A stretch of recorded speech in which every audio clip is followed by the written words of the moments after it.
Welcome back to our Football Friday Night 2021 season preview. Just covered our regions in Georgia. Now it's time to see what things look like in the Palmetto State with our 4 classes. In Class 4A, Region 5, North Augusta reigned as kings in Jim Bob Bryant's first year. Yellow Jackets 4-0 and won the region title, reaching the quarterfinals of the playoffs. Austin Harrell back at quarterback. Chase Tillman will anchor the defense, and kicker Drew Stevens is one of the best in the country, meaning Bryant has big goals. Well, our standards every year are going to be the same. You know, our goals are going to be to go undefeated in non-region, win a region championship, play for the lower state championship, and then play for a state championship. Those goals will always be the same every year.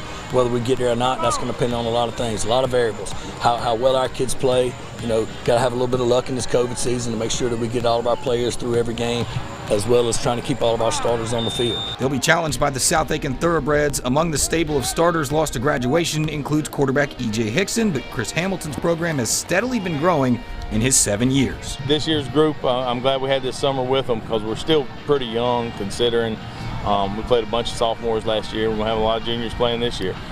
I think just be consistent, believe in the things we believe in, do things the way we believe in doing them, and everybody buying into that. Their crosstown rivals at Aiken High finished 2-3, but did win their last game, and Elijah Page looking forward to the home opener. Left out on the win.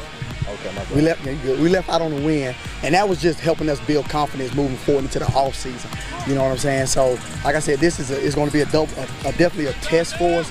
And the good thing is that test is going to be right here in our backyard. Down in the Valley, Earl Chapman was hired back in May, steps into his first head coaching role. He was the defensive backs coach at Camden High School and ready to install his system for the Mustangs. We're really just focusing on us and just trying to get better every day, continuing to install our offense and defense, continuing to grow things slowly but surely. You know, we want to put things in, we want to be versatile, both on offense and defense, but it's our job as coaches to make sure those guys are understanding, you know, what's going on before we try to put too much on their plate at one time. Us not playing week 0 gives us an extra week to prepare, so I think we'll be pretty in good shape when the time comes.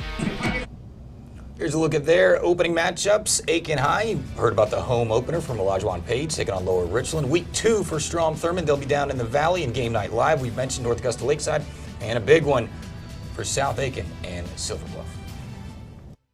In Class 3A Region 5, there's a familiar face in a new place. Lemuel Lackey moving his office from across the river to Fox Creek. After success at Laney and Evans, Lackey retiring from the Columbia County school system to take over the Predators program. Fox Creek made the playoffs back in 2019 as a 2A school, but struggled last year in Class 3A with a 1-5 mark in 6 games. Star quarterback Jaden Johnson also out for the year after getting hurt playing basketball, but Lackey likes what they do on offense, and the front lines are anchored by 6'5", 300-pounder Nick Williams, who has SEC and ACC offers. Well, the biggest thing is I saw a bunch of kids that had some, they had some want, and that's important. But more importantly, they wanted a little bit of a difference, and I think that's important. They were, you know, very receptive to the things that I've kind of like implemented. Strom Thurmond coming off a 3-3 season, the Rebels graduating roughly 13 guys. And the focal point of their defense last year, B.J. Williams, who is now playing at Wake Forest. They also bring back several starters along with a solid senior class, and a lot of the young guys earn valuable experience as freshmen and sophomores due to COVID.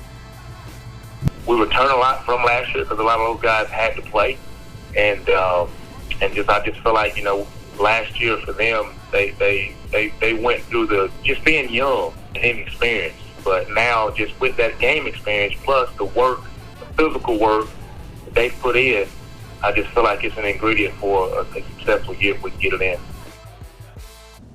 Okay, look at the opening matchups. Fox Creek, they were going to open with Drew, but that one was canceled, and Saluda at Strom Thurmond. In Class 2A, the Saluda Tigers look to get the crown back in Region 3. Barnwell and Silver Bluff will battle in Region 5. After reaching the state championship game the previous 2 years, the Warhorses look to bounce back from a 5-4 season that ended in the quarterfinals in 2020. Their coaches love their sophomore and junior classes, including Clay Pender, Tyler Smith, and Maurice Odom. Dwayne Garrett back in charge for season number 7. They went for 2 for the win last year, coming back to beat Silver Bluff. You can bet D'Angelo Bryant and the Dogs will remember that one down in Petticoat Junction.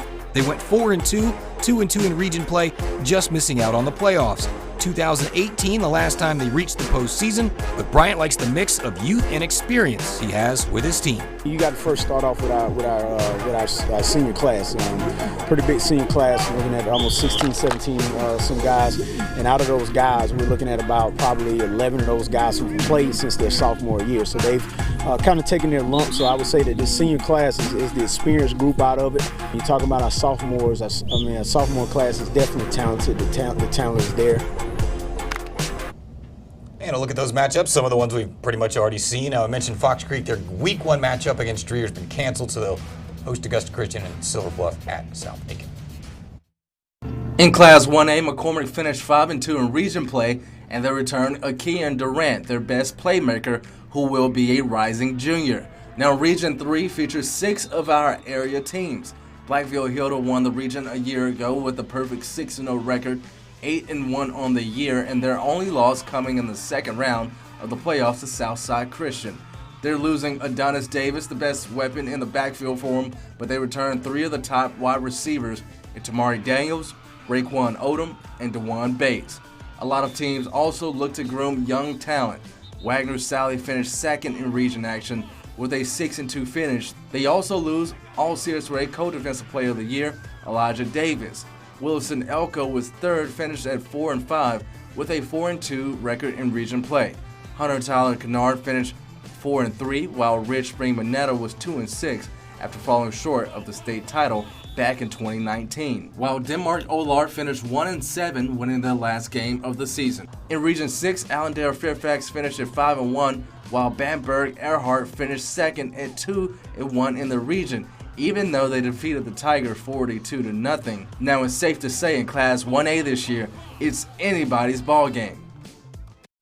In the GISA, Augusta Christian went 9-3 and 5-1, just couldn't get past the 2-time state champs from Hammond. The Lions bring back leading rusher and linebacker Zach Blackwell and junior quarterback Jeb Bradford, plus they'll add Augusta Prep running back Adam Bussey. There's also a new playing surface at Pride Valley. In 2A Region 4, Thomas Jefferson Academy won their second straight state title and look to make it 3 in a row. Briarwood Academy actually won the region by beating TJA. Edmund Burke, Augusta Prep, and Brentwood will all be giving chase, and the Wardlaw Patriots will battle it out in the Skeeza 8-man division. Can't forget about Westminster as well, and coming up next, we'll take a look at the Game Night Live schedule.